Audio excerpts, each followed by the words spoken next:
Vem conhecer um pouco mais nesse vídeo do fascinante arminho, um animal símbolo da pureza, associado ao poder e à monarquia. Vamos conhecer as inúmeras lendas, um pouco das inúmeras lendas que o cercam, assim como entender um pouco mais da rica história da pintura de Da Vinci, a Dama e o Arminho. Além de conhecer um pouco da coroa da Rainha Elizabeth II, atual soberana do Reino Unido. Sejam muito bem-vindos ao canal Eterna Busca. Eu sou o Jordan, biólogo e mestre em Ecologia de Biomas Tropicais.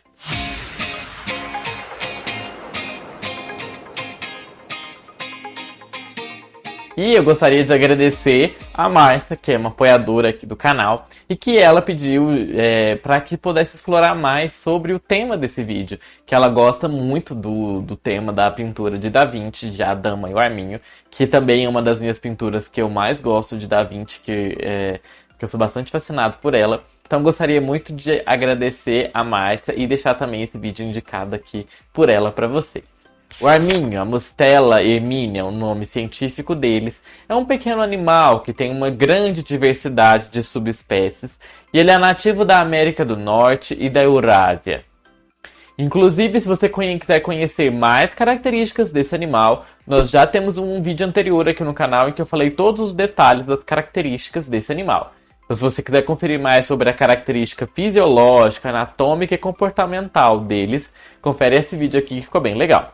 E como eles estão distribuídos ao longo de uma região tão extensa do globo, há uma grande diversidade de folclores e lendas sobre essa pequena criatura peluda ao longo de muitas culturas humanas em toda a região na qual essa espécie ocorre. A figura do arminho na cultura se mescla também à figura das doninhas, tendo em vista que esses animais são muito parecidos. Os arminhos eram provavelmente vistos como algum tipo de praga na Grécia Antiga e em Roma. Há reivindicações mais modernas de que possivelmente os gregos antigos e romanos mantivessem arminhos como animais de estimação, mas isso não é apoiado por fontes históricas consistentes.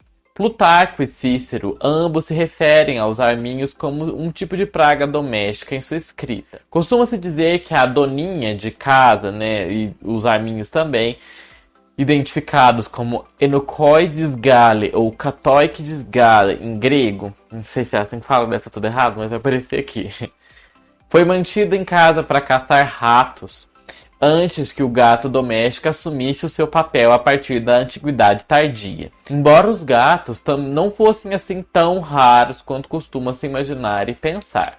Essa cerâmica representa uma cena de casa que você vê as pessoas aqui representadas nessa cerâmica perseguindo os arminhos que estão derrubando objetos em casa.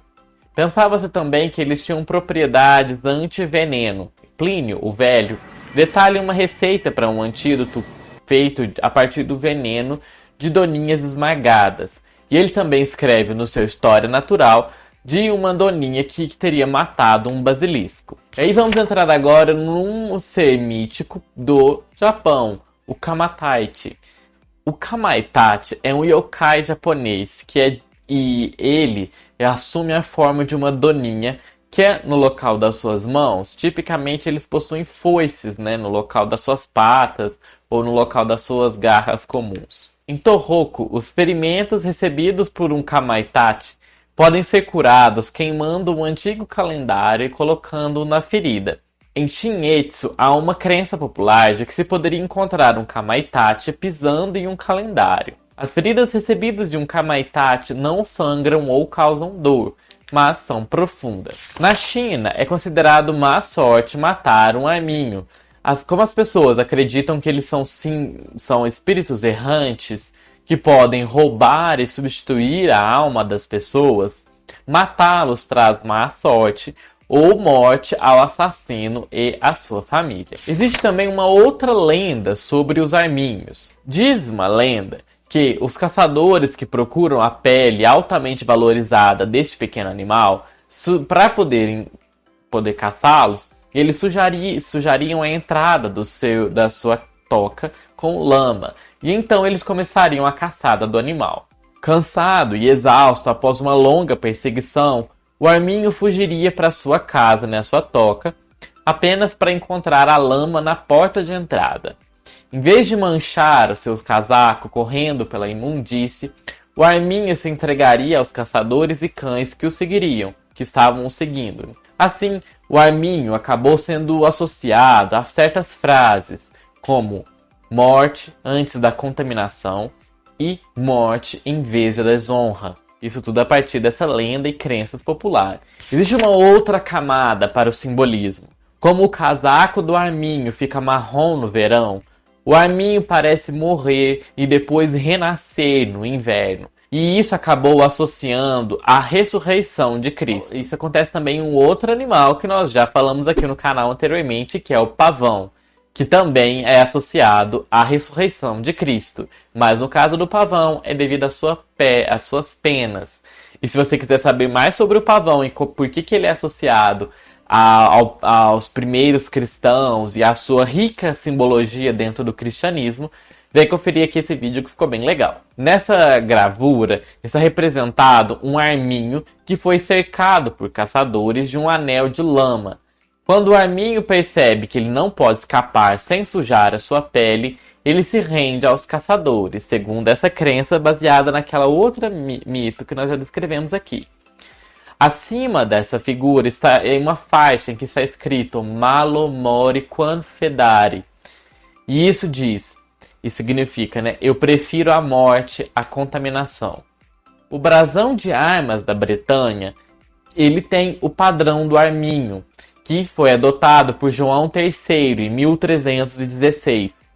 O arminho, ele acabou sendo escolhido como um símbolo distintivo de João IV no final do século XV. E ele apareceu mais tarde em vários locais, incluindo igrejas e castelos. E eu achei interessante que eu encontrei essa réplica, essa tentativa de replicar o colar da Ordem dos Arminhos, que foi uma ordem cavaleiresca que existia foi fundada em 1381 por Jean IV, o Duque da Bretanha, após a Batalha de Auray, que é uma peça muito bonita que foi feita hoje em dia representando essa ordem, e são 12 arminhos representados ao longo do colar, fora os que estão na coroa. Em fins heráldicos ou cerimoniais, o arminho recebe marcas pretas que, além de representar a ponta negra da cauda, ele também representa as suas unhas, nesse padrão que vocês veem aqui. O simbolismo disso tem origem em Platão, que ele via a alma e o espírito superior sendo pregado ao corpo. De modo que a unha, nesse caso daqui do arminho, estaria simbolicamente unindo a alma e o corpo em um único local. Os arminhos também estão presentes em moedas. Eles estiveram representados nessa moeda de 25 centímetros da República do Congo. E aí vamos entrar agora no caso da dama com o arminho. Uma das pinturas mais famosas de Leonardo da Vinci é a Dama com o Arminho, pintada entre 1489 e 1490. E atualmente, para você poder vê-la, você precisa ir até a Cracóvia, na Polônia. Ela é considerada por muitos como a obra de arte mais preciosa das coleções polonesas. Desde maio de 2017, a pintura é exibida no edifício principal do Museu Nacional de Cracóvia. A Dama com o Arminho não era apenas um simples retrato de uma mulher solicitada por Ludovico Sforza, o pintor que encomendou a pintura a Leonardo. A representação ilustra a verdadeira história de amor entre o Duque de Milão, Ludovico, e a sua amante favorita, Cecília Gallerani, uma bela e culta senhora descendente de uma antiga família de Siena, na Toscana. A mulher na pintura é justamente Cecília Gallerani, nascida em 1473 e falecida em 1536. Ela tinha 16 anos quando o retrato foi pintado. Ela nasceu em Siena, na Itália, onde recebeu uma educação sólida. Ela sabia latim, tinha talento musical e também escrevia poesia. Em maio de 1489, ela saiu de casa e se mudou para um monastério novo, onde conheceu o príncipe de Milão, Ludovico Sforza. Não demorou muito, então eles acabaram se tornando amantes. Cecília Gallerani foi uma pessoa muito importante na vida de Leonardo enquanto ele estava na cidade de Milão, porque ela lhe apresentou muitos intelectuais milaneses e cientistas, convidando-os para as reuniões periódicas onde ela também participava. Cecília era uma mulher talentosa, sabia cantar, escrever e estabeleceu um dos primeiros círculos literários da cidade lombarda. Nessa pintura, Leonardo da Vinci usa uma técnica completamente nova para aquela época para retratar a moça. Na verdade, tanto Cecília quanto o Arminho, apesar deles estarem numa posição de 3/4, eles têm as suas cabeças ligeiramente viradas para a esquerda, como se estivessem olhando para alguém entrando na porta. Dessa forma, Leonardo deixa espaço para a introspecção psicológica. Além disso, a mulher tem um sorriso enigmático, a Cecília, né? Detalhes que tornam essa pintura semelhante à Mona Lisa, sua obra-prima. A pintura, ao chegar na coleção da princesa Isabela Czartoryska, a pintura foi inicialmente descrita como uma imagem de uma mulher anônima. E a pintura foi mal identificada pela princesa Czartoryska, ela acabou identificando ela como La Belle Ferronniere, possivelmente baseada em comparações com uma gravura relacionada a um outro retrato de Da Vinci datado de 1495, que atualmente está residindo na coleção do Louvre. E aí, provavelmente, foi nesse momento em que a princesa, ela acabou erroneamente escrevendo no quadro, o que está até hoje visível. Ela mandou escrever no quadro La Belle Ferronniere. E ela escreveu Leonardo da Vinci. E ainda escreveu o nome de Da Vinci errado no quadro. E isso está ainda visível nos dias de hoje no canto superior esquerdo da pintura. Também é provável que, ao mesmo tempo, o fundo do quadro, que originalmente era azul e cinza, foi pintado em preto, e alguns elementos do traje da modelo foram tocados com tinta preta. Agora pensa na capacidade da pessoa de alterar uma pintura feita por Leonardo da Vinci e ainda escrever o nome dele errado ainda no quadro. E aí vamos entrar agora um pouco no simbolismo do Arminho nessa pintura. Se você olhar para o retrato de perto, você pode ver que a Cecília e o Arminho, ambos têm os seus olhos apontados na mesma direção. Isso significa que há uma total identificação e harmonia entre esses dois sujeitos.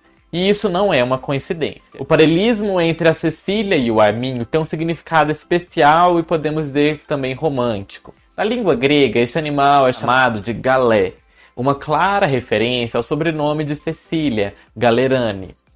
E o arminho sempre foi considerado um símbolo de pureza e incorruptibilidade, duas qualidades também associadas ao Duque Ludovico Sforza II, que ele também associou à jovem e bela Cecília. O próprio Leonardo da Vinci escreveu: um arminho se deixaria ser capturado por caçadores em vez de se refugiar em um covil sujo, a fim de não manchar a pureza de seu manto branco. E aqui nós temos a representação de um esboço de Da Vinci para a pintura.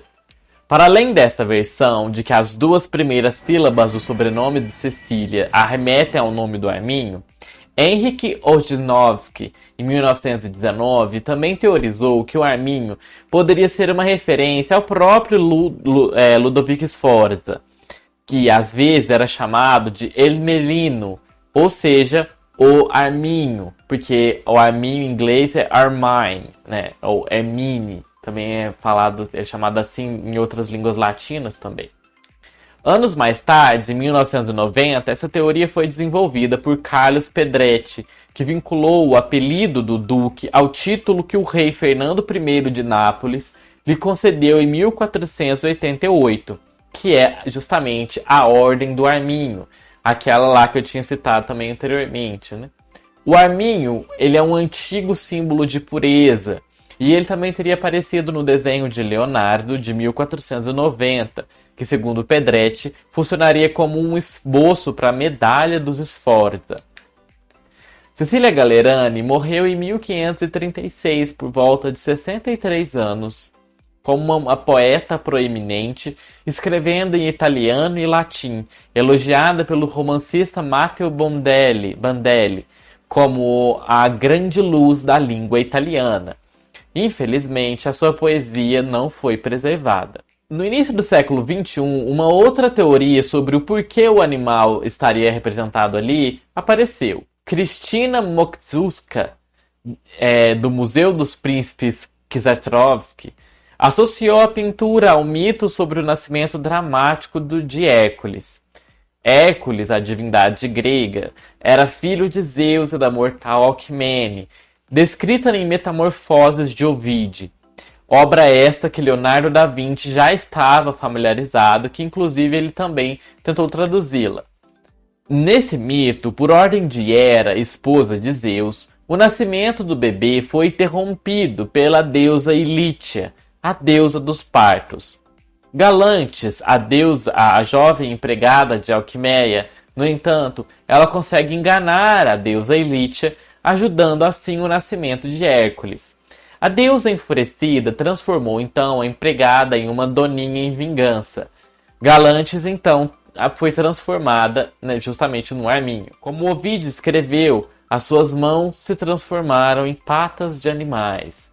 Na pintura de Leonardo, a pata dianteira do arminho, que pode ser vista em sua totalidade, ela é atípica para uma doninha, para um arminho.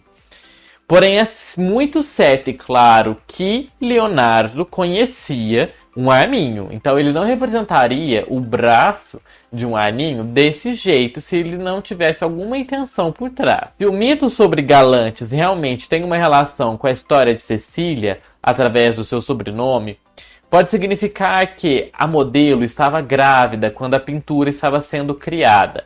E Leonardo codificou esse fato na sua obra de arte.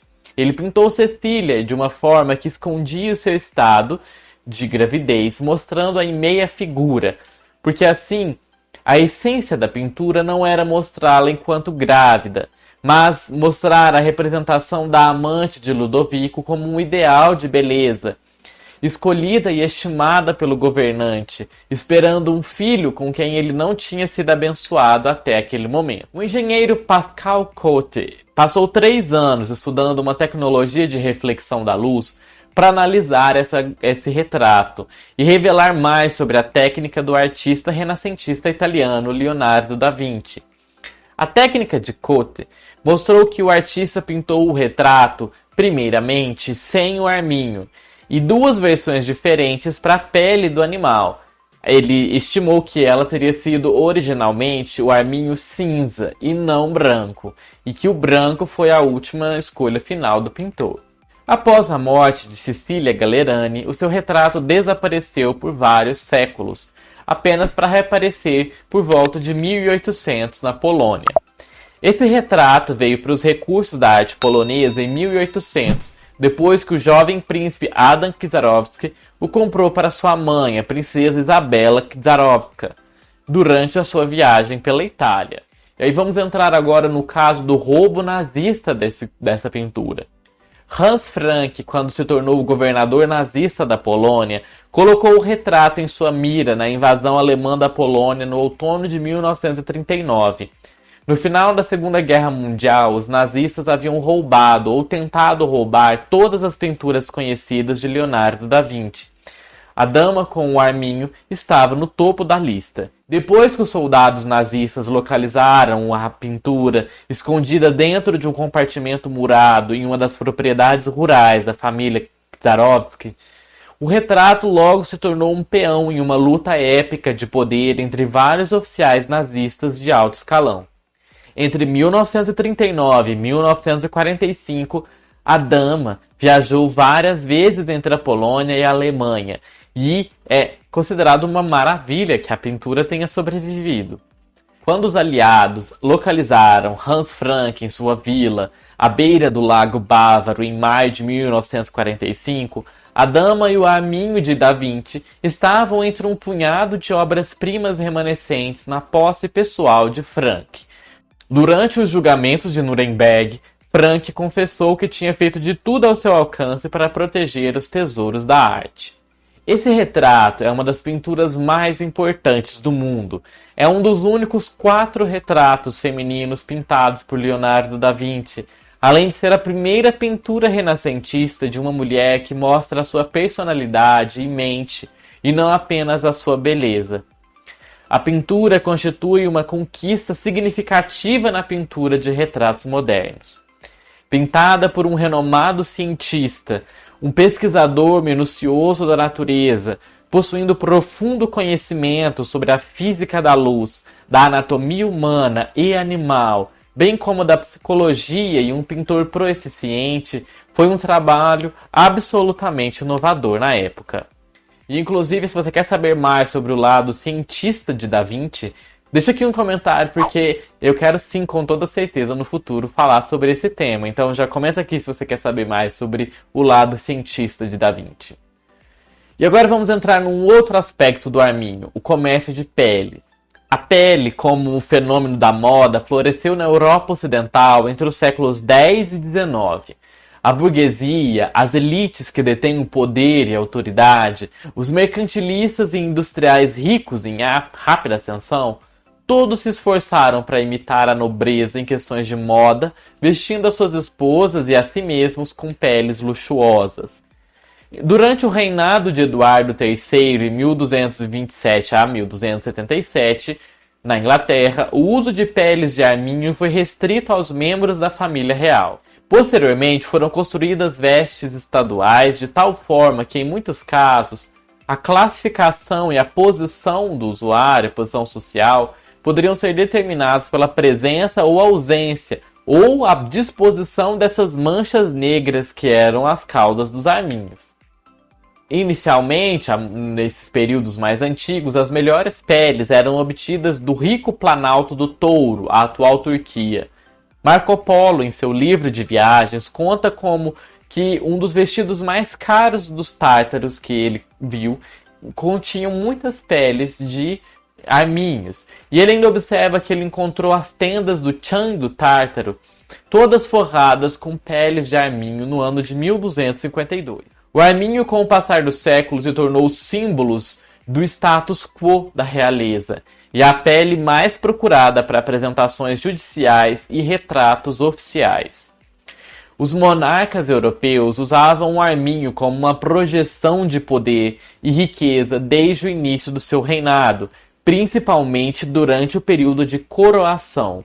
E nos retratos oficiais, porque os retratos oficiais de um nobre, de um rei, de uma rainha, representam poder e força, porque eles são todos projetados. Como no caso aqui está representado Luís XIV da França, pintado em 1701. Aqui também nós temos representado Henrique VIII, que aliás também está em cima de um tapete armênio, e você vê a roupa dele com arminhos. Nessa outra pintura temos Napoleão Bonaparte no seu trono imperial, pintura em óleo sobre tela de 1806, em que cada item dessa pintura não está ali por acaso e representam itens de poder, desde a sua vestimenta, ao aspecto do trono, ao tapete em que ele pisa, tudo símbolos de poder. Aqui nós também temos representada a Rainha Elizabeth I, com o seu arminho, pintura de 1559.